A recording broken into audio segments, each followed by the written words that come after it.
Amém, né? Convido vocês para abrirem a Bíblia. Agora já são 10h30, né? Passando um pouquinho. 10h40. Vamos lá? Meu relógio está meio atrasado, tá? Então não vou poder nem olhar muito para ele, não.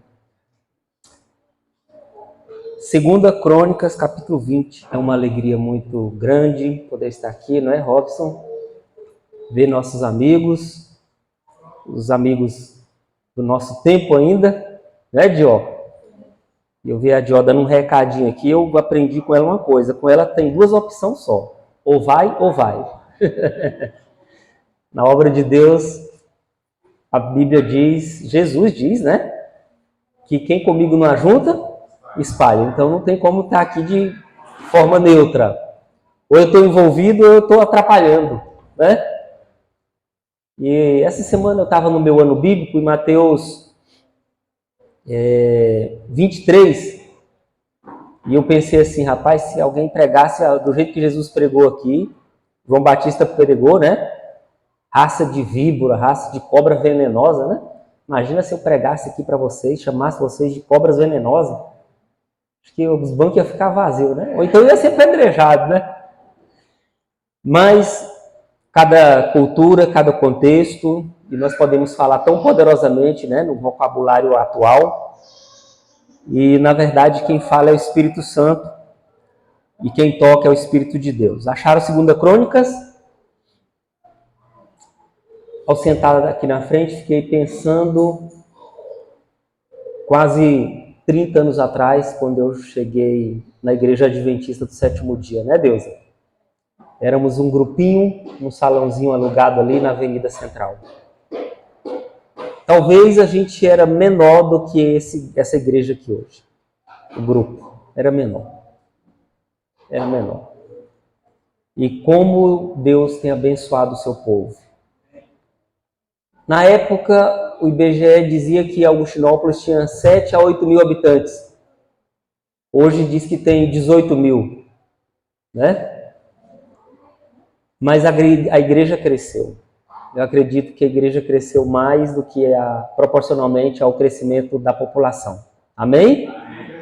Sinal que a igreja está envolvida na missão.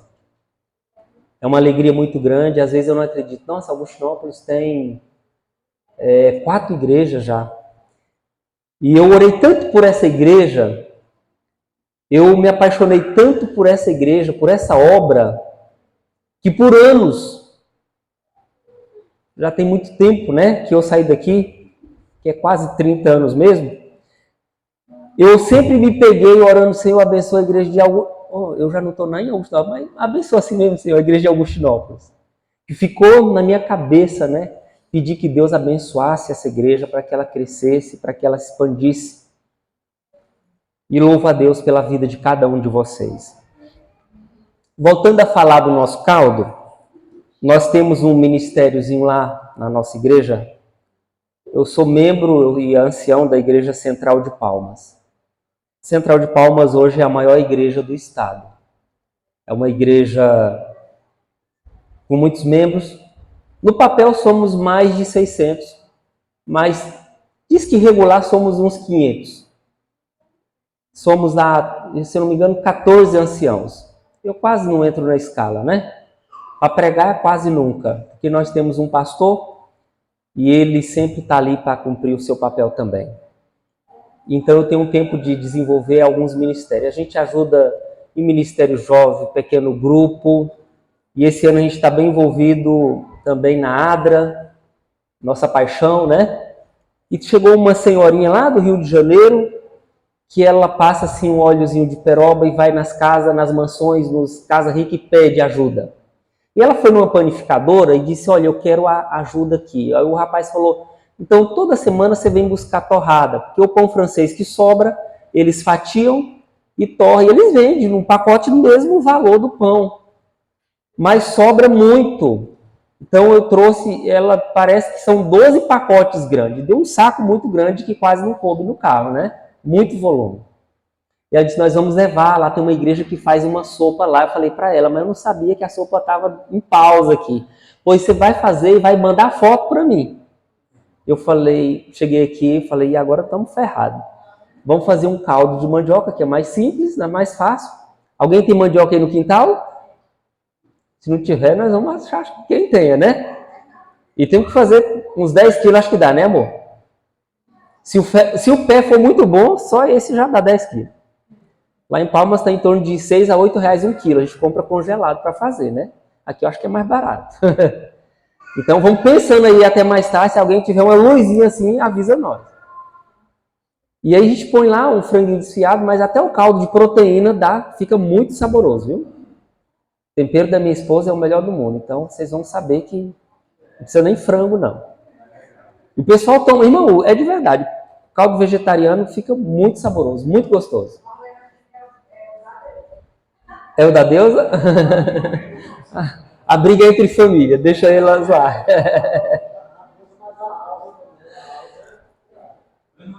A gente faz. Esses dias a gente levou o caldo lá para uma comunidade. Então a gente escolhe alguma comunidade. Lá tem alguns ministérios, faz uma casa de recuperação de drogado e em outros lugares. A gente levou numa comunidade de Taquaruçu Grande, lá na igreja do Moisés e da Marinha. Todo mundo conhece aqui a família, eu chamo Nogueira, mas é Lima, né? Eles não têm nem sobrenome Nogueira, mas o velho Nogueira deixou tanto rastro aí que não tem como, né? Você é a Jane. Então, e levamos lá e o pessoal gostou. Esses dias a Zezé viu a gente na rua e disse, Valquíria, eu quero saber se você pode fazer o caldo para uma festa para nós agora, uma festa da família lá. Falei, pronto, o caldo já ganhou fama aí. E a gente levou bastante torrada nesse dia e não sei se foi dia das mães, a gente já foi lá umas 3 vezes na nossa ação missionária. E eu fiquei muito feliz quando eu fiquei sabendo dessa sopa aqui. Porque a primeira coisa que Jesus fazia quando ele pregava o evangelho, ele se misturava com as pessoas. Vocês podem fazer conferência, vocês podem apostar na distribuição de livro, tudo isso pode ser feito. Novo Tempo, mas no livro O Desejar Todas as Nações está escrito assim: unicamente os métodos de Jesus vão trazer resultado bom, sucesso para a pregação do Evangelho. E qual era o método de Jesus? Primeira coisa que ele fazia, se misturava com as pessoas. Diferente um pouquinho de nós. A pesquisa bíblica pode fazer, dá resultado. Eu já fui obreiro, já fiz e dá resultado. Mas a primeira coisa que Jesus fazia não era divulgar, não era distribuição de livro, não era canal de rádio e televisão. Jesus Cristo se misturava com as pessoas. Ele não empurrava estudo bíblico, como a gente faz, né? E eu fui obreiro por 7 anos e a gente tinha essa missão de dar estudo, de levar para o batismo. Jesus, ele não se preocupava com doutrinar a pessoa no primeiro contato. O primeiro contato de Jesus era se misturar com as pessoas. O que ele fazia? Desejava o bem para as pessoas. Eu estou até tentando fazer lá na Igreja Central umas mesas que você pode fazer de compensar. Aqui na igreja tem serralheiro ou não? Essas mesas você compra em casa que vende MDF, né? Para fazer o tampão dela, faz redonda. Você pode fazer ela de 1,30 m para 6 lugares, que eu acho mais interessante. Pode fazer grandona também para 10. Acho que quase 2 metros. E depois faz uns tripézinhos que tem na internet até o modelo para você abrir e fechar. Guarda em qualquer lugarzinho desse aqui. E cadeira, a igreja já tem, todo lugar tem cadeira. Para quê? Para a gente sentar com essas pessoas. Nós temos um setor bem próximo lá, que foi uma invasão, e lá tem 1.300 famílias e não tem uma igreja adventista. Então nós vamos começar com esse trabalho. Por um ano a gente vai ajudar essas pessoas com cesta básica, a gente vai levar o caldo, a sopa, a gente vai celebrar o aniversariante, né, do mês, aquelas crianças pobres. 3 casas que eu fui visitar, por incrível que pareça, não tinha mulher nessas casas. Era pai solteiro e cada situação pior que a outra. Nesse dia a gente tinha umas torradas no carro, eu já dei para aquelas famílias ali. Vocês já pararam para pensar que essa sopa vocês podem continuar com esse trabalho? Envolver mais pessoas? Não precisa dar um estudo, nem fazer um sermãozinho no dia. Senta com essas pessoas, traga, não é... É melhor você arrumar as mesas aqui, nem que seja de tábua ré de construção que sobrou aí. Põe nem que seja um TNT, se não puder colocar um cetim por cima. Senta com as pessoas, come, ouve as pessoas, pergunta sobre elas. Jesus era criticado porque ele sentava com os pecadores, eram prostitutas, eram ladrões, eram cobradores de impostos.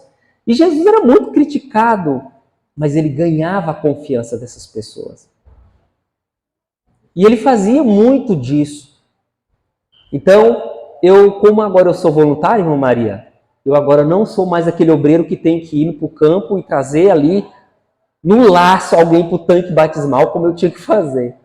Porque é assim, às vezes, os evangelistas, a obra, a missão, eles trabalham muito em cima de número, né? Às vezes quer competir com o distrito, o pastor tal, e eu não entendo que é assim. Foi preciso passar 30 anos pregando o evangelho para aprender, entender os planos de Deus e os métodos de Cristo. Quando eu fiquei sabendo desse trabalho social, fiquei muito feliz, porque vocês vão abrir portas para a igreja. A igreja adventista do sétimo dia não pode ser conhecida como a igreja que não come carne de porco e a igreja que não faz nadinha de sábado. Olha só, palavras feias, né? Povo preguiçoso, não faz nadinha de sábado. A igreja tem que ser conhecida como o quê? O que João diz lá? Jesus falou lá no livro de João, capítulo 13, no verso 34 e 35, ele diz: se vocês amar uns aos outros como eu vos amei, todos vão conhecer vocês vão ser conhecidos como meus discípulos. Já pensou como o Novo Horizonte, o São Pedro e região circunvizinha soubessem existe uma igreja, a igreja do amor? Já pararam para pensar? O que Jesus fazia? Primeira coisa, se misturava com as pessoas. Segunda coisa, desejava o bem para as pessoas. Terceira coisa que Jesus fazia, quando ele conhecia essas pessoas, ele sabia as dificuldades que elas enfrentavam. Em seguida, Jesus agora atendia essas necessidades, diante dessas dificuldades. Faça isso, irmãos. É muito barato um caldo, não sei quanto fica a sopa, mas eu acho que o de mandioca fica até mais em conta. Pensa que essas famílias têm família simples e pobre que o menino nem sabe a idade dele. Sabe por quê? Porque na casa dele ninguém fala em aniversário. A criança que fica sabendo, antes de você perguntar quantos anos você tem, nem sabe falar, ele já aponta 2 dedinhos lá, 3 dedinhos, 4. Aqui tem água, aqui, o povo aqui é preparado.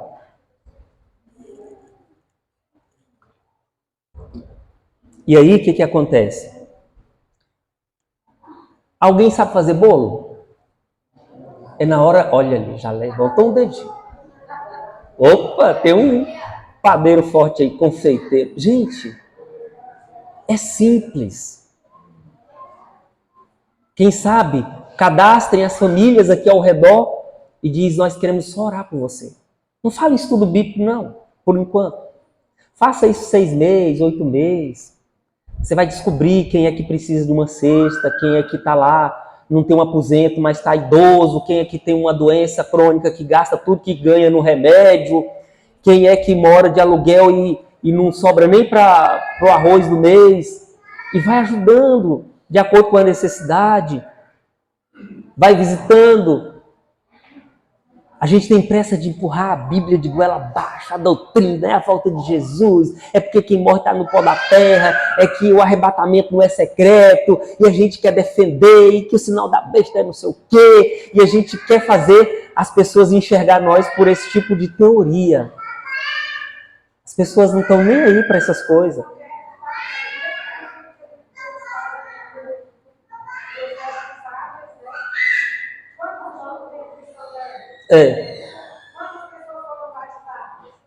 Mas isso tem a hora certa.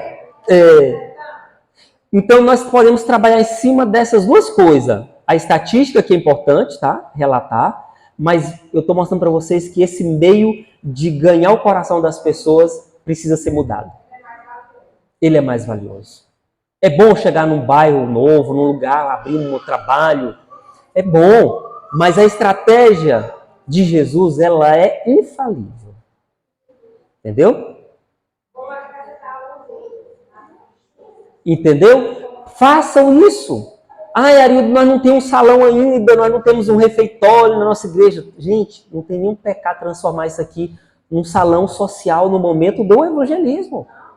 Não. Traz as mesas, põe aqui, ó, enche de mesa e cadeira, traz essas pessoas para cá. Na hora do culto é a hora do culto. Mas na hora do trabalho social aqui, deixou de ser o... Entendeu? O que tornou isso aqui sagrado? O que torna? É o momento que você está realizando o trabalho. Se você pensar num trabalho desse, Mandió, você não vai dar conta de colocar todo mundo, porque todo mundo aqui tem um dom. Quem sabe fazer bolo, sabe fazer bolo. Quem sabe fazer o caldo. E depois, com 6 meses, 1 ano, faz isso até o mês de outubro. Aí vocês pensam nas datas, tem dia das crianças, tem dia dos pais que já está bem em cima. Olha, para essas 10 famílias que nós cadastramos, nós temos uma jantinha especial para os pais. Os irmãos trazem essas famílias e vocês vão ser os garçons, serventes da mesa. No copinho lá, entendeu? Faça essas pessoas se sentir importantes. Até essa semana, na quinta-feira, uma pessoa do bairro comprou a gente para perguntar se a pessoa hoje. Olha aí. E assim, frequentemente elas estão olhando. Tem gente da sopa vindo para a classe bíblica? Vocês nem têm problema de convidar alguém para um estudo bíblico quando ela se sente amada, cuidada, respeitada. Não tem dificuldade. Agora, a gente tem que viver essa experiência entre nós, né, gente? Não é vestir a camisa de amor ao próximo e depois, quando a gente vira as costas, é outra pessoa. A gente tem que viver isso no nosso dia a dia. Entre os irmãos, louvado seja Deus que vão fazer um mutirão para o irmão. Esse espírito tem que acontecer, uns apoiando os outros, um ajudando. Irmãos, quando a igreja vive essa experiência dessas famílias, de atendimento, a música vai ter o que fazer, mais do que já faz, o ministério da mulher, e aí é o momento que vira uma engrenagem perfeita, todo mundo trabalhando. Quem sabe fazer bolo vai exercer o seu talento, quem sabe fazer o caldo é o caldo, quem sabe fazer, sei lá, o que for. Alguém que tem máquina de costura, vai costurar, vai ganhar alma costurando. De alguma forma, existe uma maneira de todos se envolver na missão. Mas eu vou só revisar com vocês os métodos de Cristo. Primeira coisa que ele fazia, Jesus se misturava com as... E uma coisa mágica que existe ao redor de uma mesa. Gente, vocês não sabem que poder tem uma mesa. Convide as pessoas para comer. Se você convidar as pessoas para o templo, já tem uma resistência. Então não tem. Eu vou na igreja de crente, nem pisa. Alguns nem pisam. Se você convidar para um culto, você vai ter resistência. Mas digo, olha, hoje na igreja não tem culto, mas tem uma festinha lá do Dia das Mães. Ou Dia das Crianças. Junta aí, irmãos. Pede para quem tem dinheiro, compra, nem que seja... Quando era criança, tinha umas bolinhas assim de borracha, a gente chamava bola de leite. Quem lembra daquelas bolas? Umas bonequinhas que nem as pernas se movimentavam, né? Não tinha nem articulação. É coisa de R$2, R$3. Não é que você precisa dar coisa ruim para as crianças pobres. Mas, às vezes, a alegria com aquilo ali é mais importante do que não dar nada e não fazer nada. Cantar um parabéns para uma criança que nunca talvez teve um bolo e ela vinha aqui e dizer assim, olha, esse bolo aqui é para você, você que completou nesse mês, tem muita coisa que está no nosso alcance. Por que eu estou dando essas ideias? Porque aqui o contexto social que vocês vivem é esse. E eu fico pensando, lá na minha igreja central, nós temos uma sala da Adra, irmãos, que tem uma prateleira do teto até no chão de roupa, mas não tem ninguém para receber essas roupas. Eu já mandei algumas vezes pela Preta, falei, Preta, vai ver quem é que precisa, né? Mas às vezes é difícil mandar, mas se, irmãos, nós fazemos lá nas comunidades bem distantes da igreja, né? E vem gente dos 4 cantos da cidade receber doação. Mandamos lá para a Marinha, né? O Moisés, que está dia 6 de agosto, a minha turminha lá da Igreja Central vai lá fazer um mutirão. Não leva a gente para cortar cabelo. E é tudo sábado, irmão. Não tem problema, não. A Bíblia diz que o sacerdote trabalha no sábado e fica sem culpa. Se você está trabalhando para ajudar alguém, pode ficar tranquilo. Que lá no céu não vai contabilizar pecado nenhum de trabalhar no sábado, não. Que não vale ficar o dia todinho fazendo trabalho sonário em casa, né? Então, tem muitas ideias. Se depois a irmã quiser, eu posso anotar algumas coisas que vocês podem estar fazendo, tá? E eu digo, Orleans, o seguinte, faça um trabalho, mas se concentra nas mesmas famílias. Não pega um grupo aqui, outro ali amanhã, não. Fica num grupo só. Se você pegar, eu acredito que vocês têm condição de fazer com 10 famílias aqui um trabalho bem feito. Aqui ao redorzinho da igreja. Quando chegar lá no mês de outubro a novembro, você já começa a movimentar o mutirão de Natal. O que seria esse mutirão de Natal? Pedir uma cesta básica bem recheada, e quem sabe colocar um panetone de presente ainda, para essas famílias virem receber na igreja. Só que você já tem o quê? De agosto, né, o julho, né? Não vamos tirar o mês de férias, não. Julho, agosto, setembro, outubro. Vocês têm vários meses para preparar o coração dessas pessoas. Quando vocês preparar esse movimento do mutirão de Natal aí, lá no comecinho, primeiro sábado de dezembro, oferece para essas pessoas uma janta, uma ceia de Natal especial. Só para eles aqui. Quem são os garçons? Vocês. Suquinho, se não puder arrumar a taça, põe lá no copinho de descartável. Lá a gente aluga as taças, quando nós não achamos emprestado. Entenderam? A igreja pode ter o seu patrimônio também, comprar essas coisas para fazer isso aí. Já viram falar em mesa posta? É isso aí. Eu sei que vocês têm desafios, têm prioridades aqui, né? Mas enquanto um pensa de um jeito, outro pensa de outro, né? Então não vai deixar por Orleans pensar nessas coisas aí, porque ele já tem outros encargos aqui. Mas todo mundo pode ter um olhar criativo para ganhar as pessoas para o reino de Deus. Se vocês fizerem isso, vocês disserem, não, em janeiro nós vamos começar uma nova classe bíblica. Dessas pessoas aí, Orleans, tem umas que vocês não vão precisar oferecer, porque elas vão perguntar o que eu preciso fazer para ser membro dessa igreja. Não é participar de uma classe, para você conhecer a Jesus e a palavra dele. Ninguém quer ficar longe de gente que ama, de gente que oferece o melhor. As pessoas estão carentes. As pessoas estão morrendo de solidão. Senta na mesa, prepara. Eu estava até lá no Campuri, o irmão pegou uns compensados assim, e ele trabalha numa escola. Os clubes mais ricos tem mesa que desmonta e tal, né? O pessoal daqui tinha alguém lá no clube, lá na Grotins do ano passado? Você estava lá? Então tinha um clube que o rapaz pegou estrutura de mesinha de escola. Tem as carteiras escolar? E ele trabalha na escola. As carteiras velhas tudo estragou. O móvel ficou um pé de ferro perfeito. Sabe o que ele fez? Aproveitou aquilo tudo e fez uma mesa para o clube todinho. Só colocava as tábuas, colocava toalhona por cima. Todo mundo sentado, tomando as suas refeições lá no galpão, com mesa ainda. Criatividade, aproveita o que está no alcance. Gente, Deus tem 1000 maravilhas para oferecer para nós. Sabe, quando Paulo e Silas estavam na prisão, com as costas escorrendo sangue, depois de boas chicotadas que eles pegaram lá, próximo da meia-noite, eles não estavam reclamando, chorando, pois é, o que nós estamos fazendo aqui, né? Olha aí o que dá pregar o evangelho. Não! Foram orar, foram cantar. Mas eles não estavam cantando assim, aleluia, aleluia, aleluia. Não, irmão. Eles estavam cantando, eram animados. Sabe o que aconteceu? A atitude deles moveu até o céu. Aliás, moveu até a terra. Deu até um terremoto. Nem Deus não suportou ver uma situação daquela de tanta felicidade. Deus falou, eu vou dar uma sacudida nessa prisão para mostrar que eu estou aqui junto com eles. No momento que o carcereiro abriu a porta do quartinho dele, estava descansando lá, pegando o sono, que ele viu a cela toda aberta, o que aconteceu? Ele, desesperado, pensou, estou morto. Se esses presos fugiram tudo, a minha cabeça vai rolar e eu já vou me matar agora. Puxou a espada. Paulo botou a cara para fora. Epa! Calma, meu irmão. Ninguém saiu, estamos todos aqui. ele ficou encantado, impressionado com a atitude de Paulo e Silas. Sabe o que ele pediu? O que eu devo fazer para ser crente dessa igreja?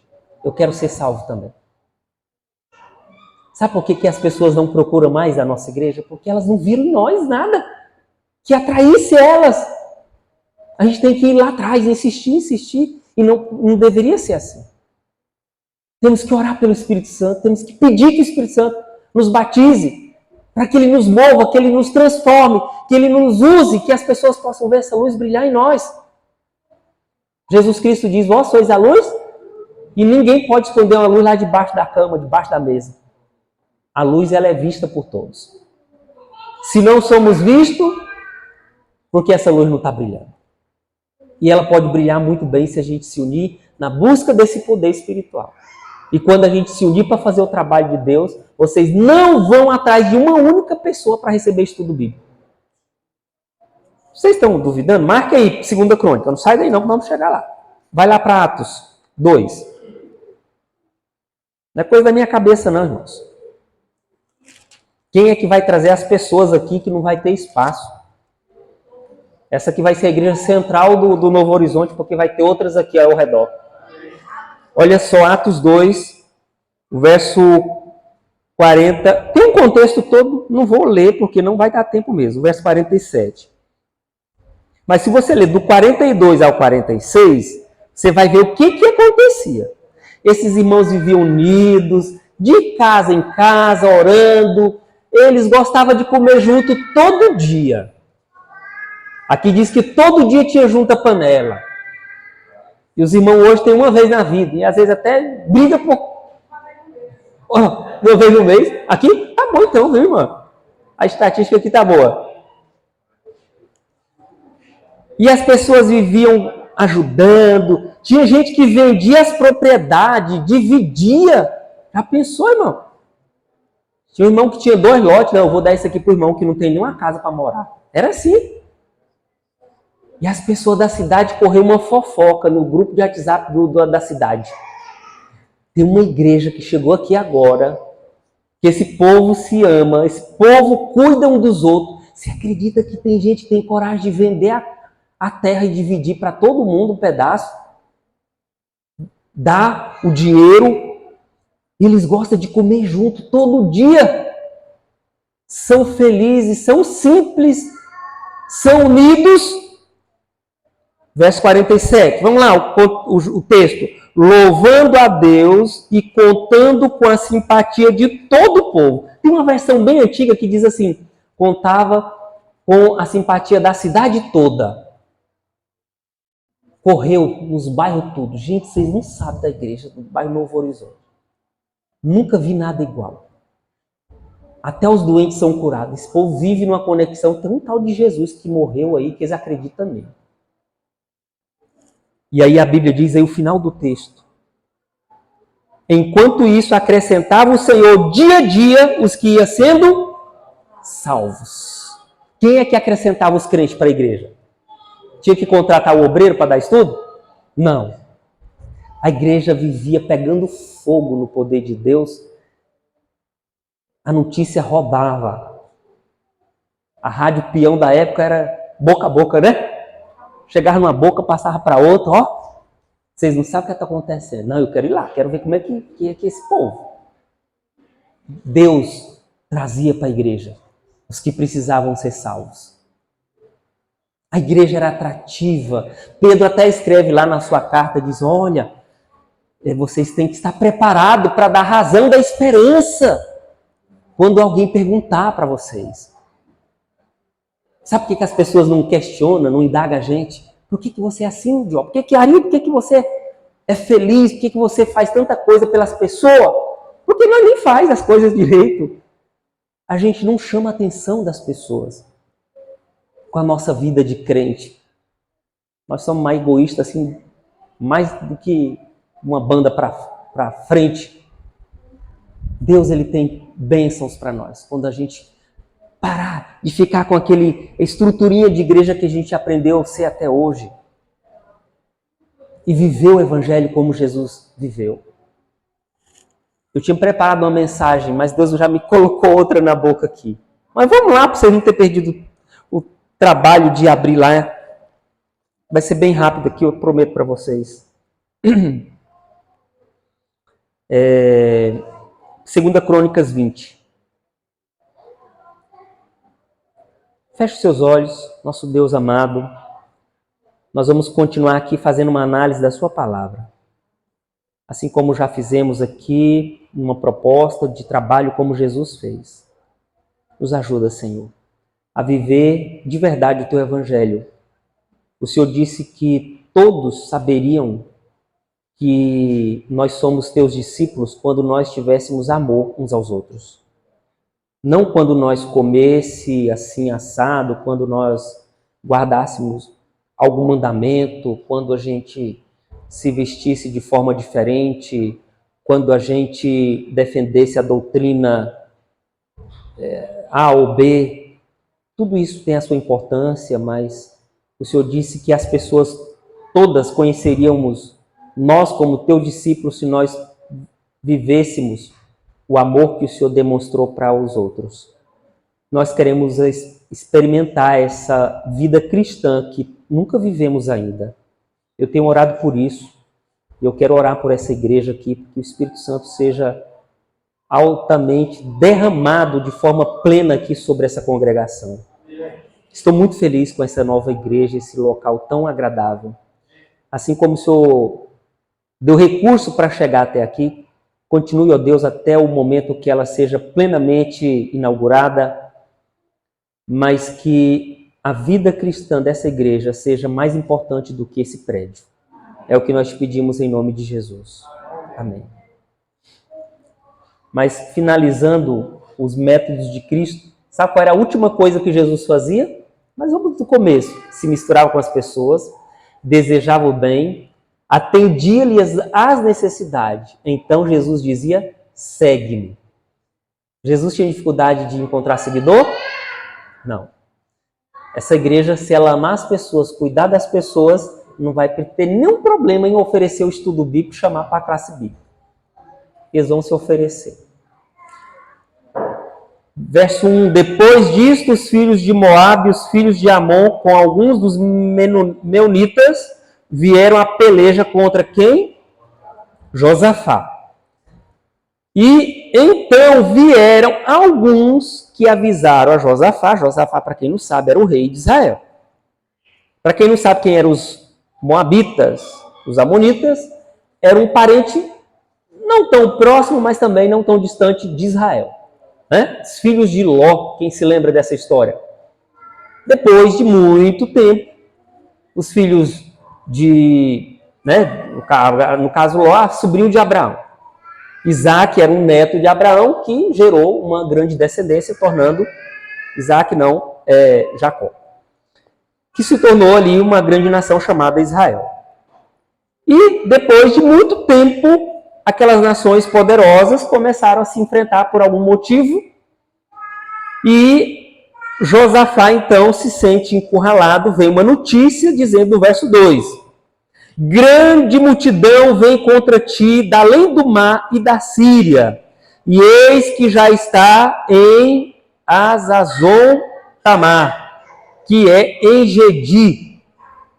Então Josafá teve medo. Quem aqui já sentiu medo diante de uma situação difícil? Eu já senti. E eu queria dizer para você uma coisa. Ser humano é ser humano. Não é porque você está lendo a Bíblia que você tem comunhão com Deus. Não é porque você vem à igreja, desenvolve seu ministério muito bem. Não é por nada. É porque nesse mundo nós passamos por aflições. Nossa, o que eu fiz? Parece que eu estou seguindo tudo direitinho. As coisas acontecem.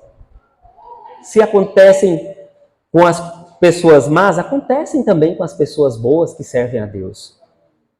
Mas a Bíblia diz que todas as coisas contribuem para o bem daqueles que amam a Deus, segundo o seu propósito, mas na vida daqueles que foram chamados. Eu queria dizer para você que você foi chamado por Deus para seguir o seu propósito. E Josafá, ele teve medo. Quem sabe, alguém está passando por uma situação de medo. Uma dificuldade na vida financeira, uma situação de doença. Eu estou no momento sentindo também um friozinho na espinha. Meu pai vai fazer 82 anos, acamado. E eu nunca cuidei de um idoso para dar banho. Eu nunca coloquei comida na boca de um idoso. Eu tenho 4 irmãos lá no Pará onde cuidam e já tem muito tempo. E eu nunca cuidei. Eu sempre mando uma mixaria para ajudar nas fraldas. E eu tenho, assim, quando eu me pego, eu lembro assim, eu chego me espanto saber que eu vou colocar meu pai na minha casa. Não é que ele será um problema para mim, mas é uma situação. Minha esposa tem me dado força. Não, pode ficar tranquilo. Foi inclusive ela que disse, não, pode trazer seu pai. Que chegou a situação de colocar ele numa casa de cuidador de idosos, né? Cada um de nós temos os nossos medos. Mas sabe o que Josafá fez? Uma coisa que eu convido você para fazer também, nessa manhã.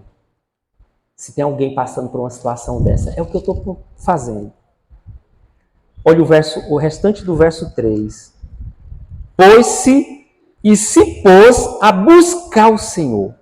Josafá teve medo e ele fez o que agora? Buscar o Senhor. O que você faz quando as coisas parecem assim, fechou as portas? Parece que a vida te colocou na beira do precipício. É na família, filho, é o casamento, é a saúde de alguém, sua ou de alguém próxima. Josafá fez uma coisa que é digna de imitação de todos nós. Eu já vi irmãos ficar no desespero, perder a fé. Uma vez uma pessoa contou de uma pessoa que tinha tanta fé, mas ela... A gente não sabe medir a fé, não tem um termômetro. Mas essa pessoa entrou numa doença, e tanto médico, e tanto tratamento, e nunca dá certo. E um dia alguém foi lá e disse assim, olha, eu conheço alguém que faz um trabalho. E essa pessoa não buscou a Deus. Até na Bíblia tem uma situação de alguém que buscou um ídolo lá, um Deus, para sair de uma doença. E essa irmã, ela foi buscar alguém que fazia um trabalho. Uma mandinga qualquer lá, que eu não sei dizer. E essa pessoa depois sofreu muito com isso. Porque ela sentiu que ela traiu a Deus no momento da dor.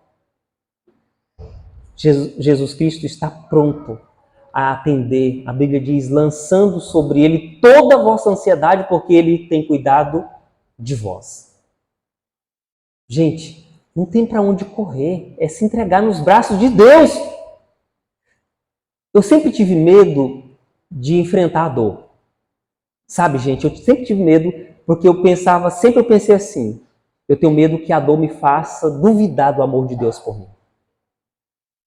Eu sempre imaginava de encarar uma dor, de ficar numa cama, passar os meus dias e blasfemar de Deus. E deixar de confiar e mostrar para as pessoas com quem eu convivo que Deus não era o meu Deus. Eu sempre tive esse medo no passado. Só que Deus foi trabalhando para mim, no meu coração. Eu não precisava encarar um futuro com esse tipo de coisa. Porque eu fui vendo que Deus, ele é Deus.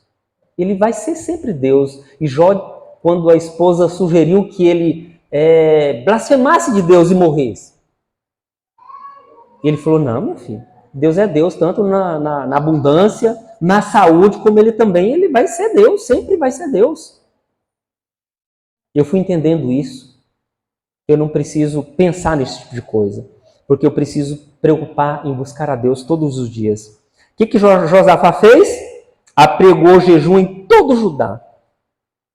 Judá se congregou para pedir o quê, queridos? Olha que coisa linda! Socorro ao Senhor. Também de todas as cidades de Judá veio gente para fazer o quê? Buscar o Senhor. E dos versos 5 até o verso 12, Josafá faz uma oração poderosa. Ele apresenta o Deus como o Deus que cuidou do seu povo, o Deus que tirou o povo lá do passado, né, da escravidão, o Deus que chamou Abraão, e ele, né, você pode depois fazer a leitura dessa oração dele, e no verso 12, no 11 aqui, né, eis que dão pago, né, porque aquele povo, Deus falou assim, olha, não passa pelo meio do povo de Amon, de Moabe, desvia desse povo. Você sabe que o povo de Israel, gente, quando vinha, parecia um exército, assim, uma nuvem de gafanhoto. 2 milhões de pessoas aproximadamente. Onde eles passavam, eles lambiam a terra toda para se manter, né? E quem era inimigo, né? Você já sabe o que acontecia. E Deus falou, não, esse povo aí eu tenho um compromisso com eles. Só que esse povo mal agradecido foi, depois de alguns anos, foi lá, dizendo, não, vamos tomar essa terra aqui. E na oração de Josafá, verso 12, nosso Deus, acaso não executarás tu o teu julgamento contra eles? Olha que oração forte, poderosa. Porque em nós, aqui vem a parte que eu mais gosto da oração, porque em nós não há força para resistir a essa grande multidão que vem contra nós. Você já chorou diante de Deus pelo seu filho? Você já derramou as suas últimas lágrimas? Você já colocou seu joelho no chão até sangrar, se for preciso? Clamando a Deus? Abrindo seu coração, rasgando sua alma perante Deus? Você não pode dizer que Deus não vai te ajudar se você não se humilhou perante Deus diante da dificuldade. E o que acontece aqui? Ele simplesmente diz, Senhor, nós estamos perdidos. O Senhor sabe que não tem força, nós não temos capacidade para lutar contra esse povo. Não existe em nós força alguma para resistir a essa grande multidão que vem contra nós. E não sabemos nós o que fazer. Porém, os nossos olhos estão postos em Ti. Queridos, todo Judá estava em pé diante do Senhor, daquela grande multidão, mulher, criança, todo mundo ali. E no verso 14, então, veio o Espírito do Senhor no meio da congregação. Veio sobre um homem chamado Jaziel, filho de Zacarias. E esse homem disse, lá no verso 15, dai ouvidos todo Judá e vós, moradores de Jerusalém. E tu, ó rei Josafá, ao que vos diz o Senhor, não temais, nem vos assusteis por causa dessa grande multidão que peleja, porque a peleja não é vossa, mas ela é de quem? Eu quero dizer que as suas lutas, as suas guerras que você trava, elas não são suas. Ela é de Deus quando você entrega nas mãos de Deus. E eu ainda quero dizer para você, seja para a vida ou para a morte. Porque é melhor você ver, enterrar uma pessoa que descansou nos braços de Deus do que ser curado pelo diabo. Como muitos irmãos, por causa de uma dor, por causa de uma dificuldade, aposta até na telecena para sair da dificuldade. Não acredita em Deus. Não confia nos planos de Deus. E aqui tem um homem, sendo rei, ele foi humilde o suficiente para dizer, Senhor, nós estamos perdidos. Não tem força, não temos capacidade. E os nossos olhos estão no Senhor. Em outras palavras, nós não vamos deixar o Senhor enquanto o Senhor não mostrar o que não fazer. Deus levantou um homem lá que ninguém nem sabia. Deus usou uma pessoa mais simples. Por que Deus não falou na boca do próprio rei? Deus escolheu alguém. Ele tem os seus planos. E eu queria terminar dizendo para vocês que a estratégia não foi de guerra. Deus falou assim, olha, não se preocupe. Essa guerra, ela é minha. Vocês não entregou nas minhas mãos? Pronto, deixa comigo. Deus orientou o Jaziel a fazer, sabe o quê? Orientar o coral da igreja. Ensaiar as músicas. Poder ter a música, né, Orleans? O Orleans é um amante da música cristã e tem muitos cantores aqui, Sandro e outros. E ele foi orientado, ensaia, pega os instrumentos musicais, sai na frente. Você tem lindas histórias na Bíblia de guerras fortes contra o povo de Deus. E sabe que essas pessoas venceram as suas lutas, as suas tristezas, as suas dores, foi cantando.